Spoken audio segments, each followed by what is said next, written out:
Hello, everyone. Welcome to the Torolife 101 workshop. My name is Julian Paredes, and I'm a DHFYE peer coach, and I am supporting the College of Natural and Behavioral Sciences, as well as CBAP. And today I am joined by... My name is Cesar Valerio, and I'm also a DHFYE peer coach. I support CNBS and some undeclared. All right. So just to kind of give you all an overview, today we're going to go over what type of learner you are, and you could actually be able to take the quiz in the link in the description. So when we get to that specific section, you could pause the video and then you could just take the quiz and, find out what type of learner you are. We're also going to go over budgeting tips and time management as well. And you can learn email etiquette as well. And you're going to learn the difference between what a peer coach versus an academic advisor is. So to start us off, Cicero will begin. So for types of learners, since everyone is different, we all learn differently, and there are different ways to be able to keep the information in your head since we all learn differently. So the first type of learner is a next slide, sorry. So the first type of learner is a visual learner. So they usually like to learn visually, or they have to see what they're learning in order for it to stay in their head. So after every lecture, writing summaries or outlines can help them learn, especially if the class is asynchronous. They can make a summary after watching any of the lecture videos or doing any readings. They could also color code their notes and use flashcards. And sometimes drawing doodles on the corner of your pages can help associate the context with what you're learning. The outlines can help organize your notes and be able to study easier.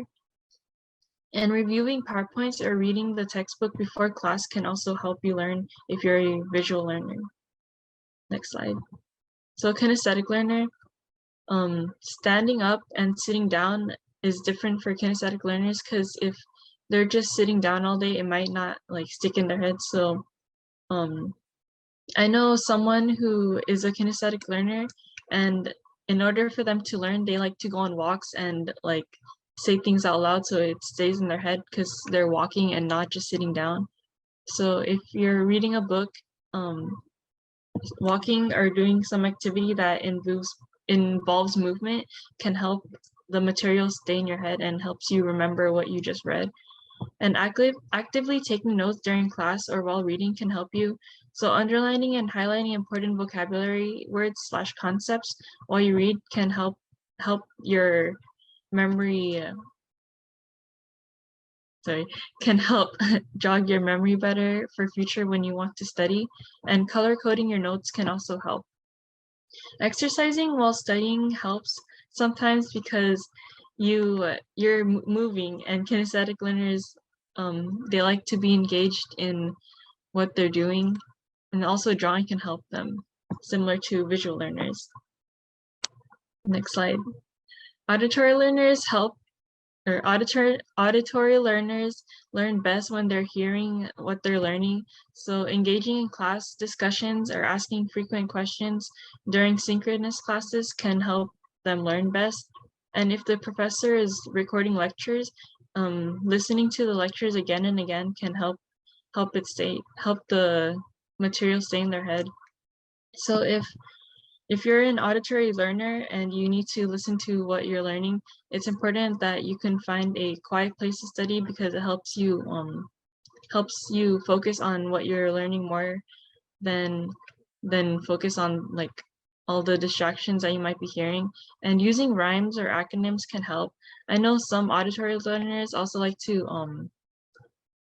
they sing songs, or they find different ways to keep what they learned in their head by just repeating things out loud, or just listening to some things several times. And we're going to go into budgeting tips right now. It's better to just look for, and I know that's one of the things that we do a lot, is that we look for discounts and promotions for students.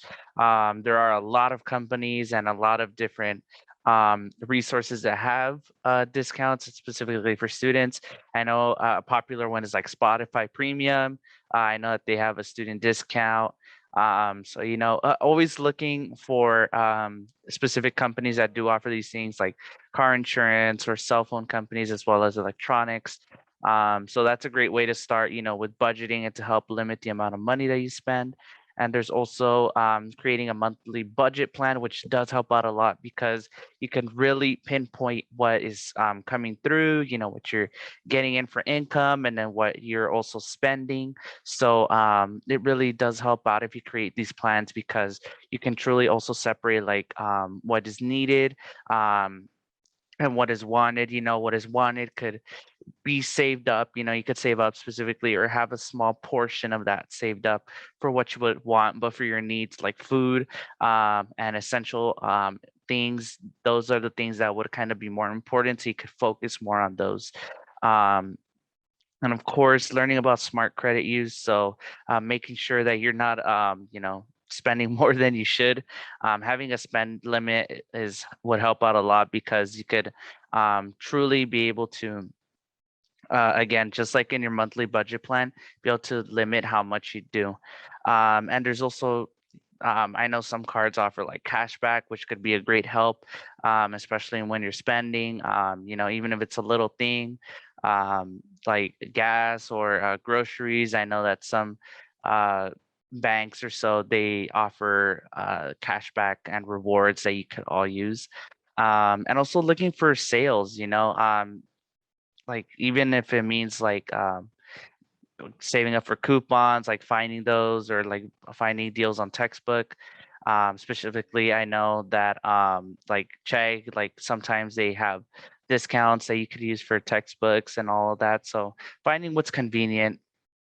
And of course, having that research for when you're looking for loans and when you're looking for scholarships and financial aid, because these are all factors that come into budgeting. Right, so here are some examples of the cost of some things that are coming into our daily lives, whether it be gas, electronics, or a monthly Netflix subscription. And of course, as you can see, like $8 for a bowl of Panda. Instead of doing that, you could actually spend more on your groceries like that. You could kind of save up and be able to create your own like home meals. And if you have any leftovers, then I mean that would help out too, because it could go on to the next day and you don't have to spend so much on outside food. But always trying to plan for the essentials like gas, because if you drive, you need to drive to school or to places that are important, and of course like TP or detergent, all of that important stuff. And of course, like AirPods Pro. I mean, if that's your thing, that could actually factor into your monthly plan, and you could save up for those AirPods Pro, but not make it a priority and just spend on it automatically. And here are some time management tips. So it's important that you carry out a schedule, specifically knowing when you're going to be in for classes or when you're going to do homework, and of course spending your own personal time. But when it comes to classes, and especially in an online setting, it's important that you make room for no interruptions, because that is your specific study time and that's the time that you're going to devote for it. So make sure that you are careful with that, block out any distractions. I know um, phones have a do not disturb function that you could use. You could just turn that on, or put your phone in another room that that that is far away from you, so that you won't be distracted when a notification comes. And then also, just take the time in the beginning of the day to remind yourself what you have to do. I know for me, one of the things that helps out a ton is that I make a list, not every day, but I do it for every week, of things that I have to do, things that I have to accomplish, and I update it as I go by. As I pass by each day, I just cross out the list, and it feels good because you feel more accomplished, and you know that you're actually um, uh, you know, sorting everything out. And of course, learning how to say no.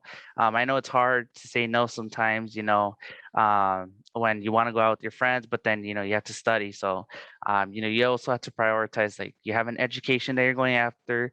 So you have to learn how to say no to certain events, or, it's not bad to hang out with your friends, but when it comes out, like all the time when you could be studying, that's when it becomes an issue. So of course, learning how to say no helps out a lot. Um, and leave a buffer time between tasks and meetings. So, a buffer time could be like 15 to 20 minutes or so. Right after you finish a Zoom session, take time to, just stretch, grab a snack, drink some water. And then, if you have another class to go for it. So yeah. So now we'll be going over email etiquette. So when you're emailing professors or anyone that has to do with school, it's important to use your university email, such as your Toro mail, because if you don't use your school email and you use your personal email, then your emails might get sent to their spam inboxes and they might not get it. So you should provide a clear subject line when you're sending emails, because professors or like advisors, they could be getting a lot of emails, and if you don't have a subject line, then they might not know what your email will be about. And begin your email with a formal greeting, such as using their name like professor or doctor and their last name, and introduce yourself in the email. So you should say that your like say your name and your student ID, and then your course number and the class that you're taking, so that professors can know who you are and which class you're from, since they have a lot of classes that they might be teaching. And be clear and review for any errors. So when you send out an email, it's best to reread what you're typing and make sure that you correct any spelling errors or grammatical errors, so that your email can make sense and there aren't like any misspellings, or there are any incomplete sentences that you might have made. And end your emails with an expression of gratitude and thank them for their time. Like ending your email with thank you and have a great day is just a nice thing to do, because um like professors are taking time out of their day to like read your email and answer it, so it's best to like just thank them and also be patient with the responses, because like I said earlier, they might be busy and have a lot of emails, so it might take a while for them to reply back to your email. So just always thank them for their time and be patient with them. So here are some examples of like bad and good emails. So for the first one, you can already see that it's not a good email, because the professor's name isn't capitalized, and they don't have any like they don't include who their class and which course they're in, and they also aren't using full words, or they're using like abbreviations. You could also see that they have a lot of exclamation marks at the end, so that isn't proper email etiquette. So for the second one, it is proper email etiquette. So they have a clear subject line, and they capitalize the professor's name, and they also stated who they are and which class they're in. They also have like at the end they say thank you for your help, and they sign off with that polite polite ending. And of course, it's important for you to practice your well-being. So, what are here's some questions that you can think about. What are some things that can affect your well-being, or what are some ideas that can help to use to improve your well-being? Physically and emotionally, these are two different things. Of course, physically is that, of course, you're at least eating 3 meals a day, and of course, snacks help out a lot too. So, of course, like make sure that you're taking care of yourself in that way and getting at least 8 hours of sleep. It's funny because I just learned recently that getting 8 hours is the minimum for your physical, but for your mind to truly be able to have that reset, to be able to have that rest, you need 9 hours. So it's important, that you get those 9 hours of sleep if you can, so you could be able to truly rest your physical body and, of course, your mind. And especially in an online setting, taking computer breaks during the day is very, very essential, because if you're going to constantly be looking at a computer screen, it could be very damaging to your eyes. It's important that you follow the 20-20-20 rule, because that would help out with eye strain. Every 20 minutes to look 20 feet away for 20 seconds will help out, because, it kind of help relaxes your eyes, and when of course looking far away kind of makes it like exercise a little bit in its own way, and especially not looking at a computer screen. And make the time to stretch. Of course, like if you're in between Zoom meetings, stretch a little bit, get out of your chair, um, and just stretch for a little bit, walk around. And staying hydrated is very important. You have to make sure that you're drinking water and fluids, and of course spending time with others, whether it be your friends or your family. And of course emotionally, try to be as confident as you can, even though we're in the midst of a pandemic. There's still good things that are coming. Of course, keeping a positive attitude, journaling your thoughts will help out a lot, because you can truly be able to express how you feel through writing, and that will be another way to vent. So do what makes you happy. Always make sure that at all times you're doing what makes you happy, and that you are taking care of yourself emotionally. And we're going to go over the difference between a peer coach and an academic advisor. Of course, as your peer coaches have stated to you, they cannot tell you what courses to enroll in, but they can help, refer you to different resources and organizations that we have on campus. And they'll be supporting you as a mentor. And if you need help with advising, and of course, knowing what type of classes you need to take, we could lead you to an academic advisor, because that is what they pretty much do. We cannot do that ourselves. But, you have someone that you can relate to that has experience being in Dominguez Hills. So you have that support and that guidance. And of course, feel free to use their insight.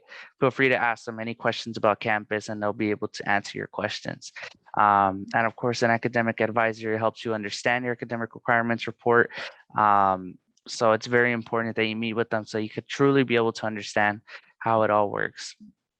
And if you come across academic probation, they'll assist you with the steps to take your GPA back up, and of course to assist you in any other way like that.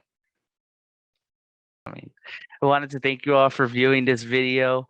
Of course, if you want to contact your assigned peer coach, they have their Calendly, and we're going to put that in the description. So make sure to look for your specific peer coach and their Calendly. And of course, there's the UAC page that you could visit, so you could see which specific advisor you could contact. And of course, our Instagram page, where we'll be uploading content specific to this. So thank you all for watching. Please make sure to like, comment, subscribe, and turn on notifications. And if you want to watch our Campus Connections video, it will be showcasing right about here, and you could click on it to check it out. Thank you. Bye.